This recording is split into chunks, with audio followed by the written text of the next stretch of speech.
Hai Nuri. Hai. Sekarang ni teknologi senang je.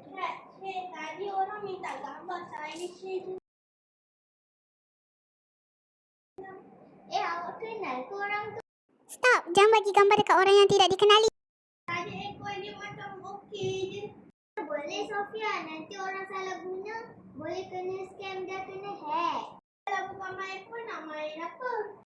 Awak boleh berbasikal, main bola sepak, main magibah dan lain-lain.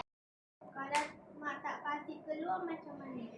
Awak boleh masak, lukis, craft dan menolong parents. Dah faham ke belum? Oh, baru faham. Kita kena guna teknologi untuk kebaikan. Dini Ahmad, Jejak masa, jejak